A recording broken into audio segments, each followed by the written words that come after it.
Good morning, everybody. It's Marty, the JavaScript party, my buddy Rhett. Apparently, they're saying we're going to have 5 inches of snow on Sunday. It's currently 44 degrees Fahrenheit outside. It is Friday. It's me and Rhett here. There you go. That's her favorite kind of nut, so that'll be. I was surprised she wasn't over here waiting. And it's a pistachio. She loves the pistachio nuts. Oh, here we go. Okay, so it is already 8:49, so I only have a few minutes. And I was kind of thinking about this episode, and basically animations was the very first thing in the create, read, update. Like it was the very, very first thing, so it's the most primitive of all of our stuff. And the thing is now at this point, it's like, well, okay, so we have our okay, these are interfaces. Let's go ahead and close the interfaces up.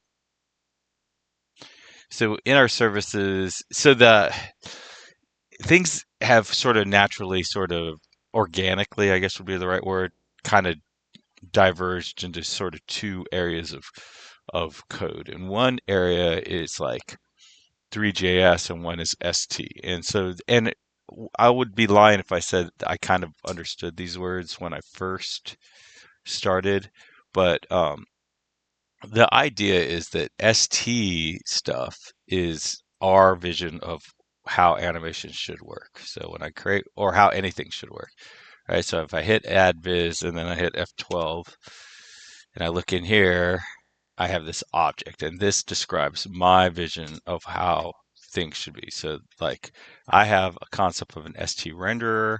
It has a camera ID. It has whether it's deleted or not. It has a height, has a renderer ID, has a scene ID, has a width, and has a type. There's nothing in ThreeJS that sort of is agrees with all of that. But we do have a ThreeJS uh, renderer, and I would have thought we would have a well, oh, okay, so we must have a series of renderers, and in there it must probably saves it by renderer ID, so I can get the actual renderer. But anyways, and see, this is a perfect example. Like I wrote all this out, and now I'm like, oh wait, I could have sworn I had a renderer, a 3JS renderer, and I'm pretty sure I used to have a reference to the 3JS renderer, and then we refactored so that we wouldn't have a reference to the 3JS renderer, and that was mostly because we want to be able to export and import these things. So, anyways, this is my description of the world, and then there's this UI section that we kind of ended up. Well, we actually have a UI section, and then we have a platform service positioning. Um, so it almost seems like what we need is like a service that's totally dedicated to the request animation frame. So request animation frame is a specific browser thing, and it's basically where the code that applies the new over time modifies what it draws so that we see this animation effect. So that is like the second place. And then the third place is the ThreeJS. So if you look in our animation service, like up here, see all this stuff is all about getting stuff from uh, 3JS. So I don't know, it's weird. Okay, create animation function for ID. So anyways, yeah, so looks like we do 3JS specific stuff in here. And if I remember correctly, there's a place where we specifically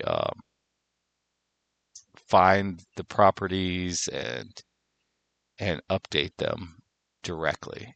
And yeah, I don't know about that. I don't know exactly how.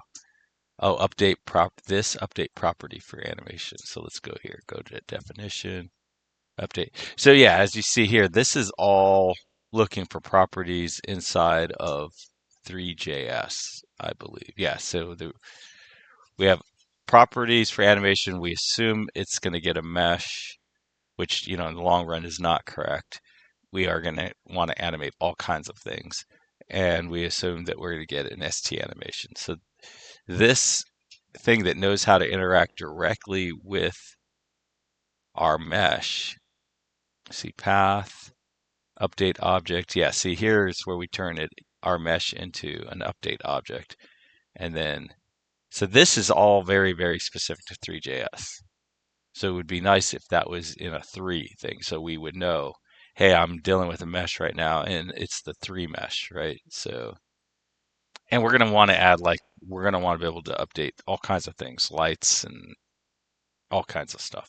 And so um, that sort of logic is bound to start to get a lot bigger.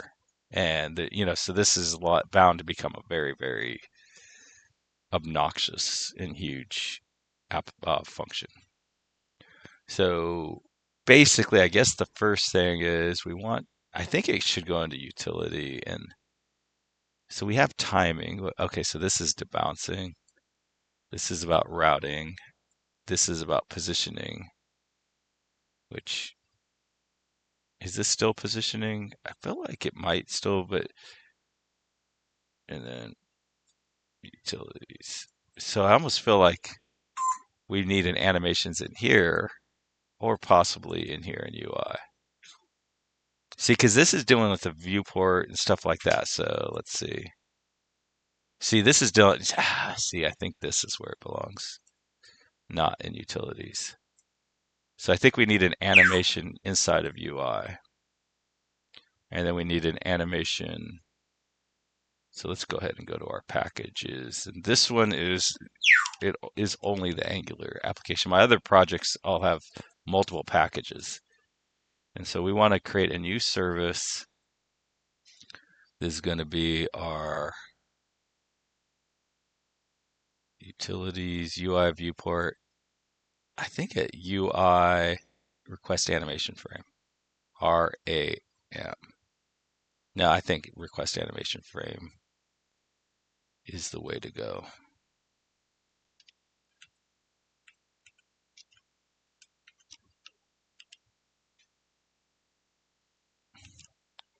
So S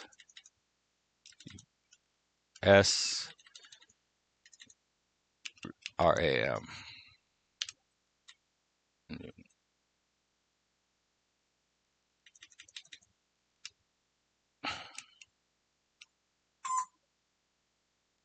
Request frame. So basically, we'll want to run this function tomorrow to create a service that's a request animation frame service. So anything that's specific to the request animation frame, we'll put in here. So now I did want to make a quick statement is that like in my at my job, we were talking about like how we want to optimize for people to understand readability and maintainability over like cleverness and efficiency. And I've always considered that like sort of my mission as well. Like I've always felt like there's two transpilers or two compilers. There's the JavaScript compiler, and then so you're writing code for that, but you're also writing code so that your fellow humans can also do maintenance and understand what it is. But I realized actually there's a hidden layer there that I was unaware of, and that's I optimize for getting it to work. So I get it to work. That's the very first thing to do is just get it to work, whatever. Just go into the flow and just get it to work. And then once you have it working, then trying to make it understandable. And yeah, I just was unaware of that. Anyways, happy coding, everybody. I have 2 minutes before work. It's Friday. Happy coding. Bye.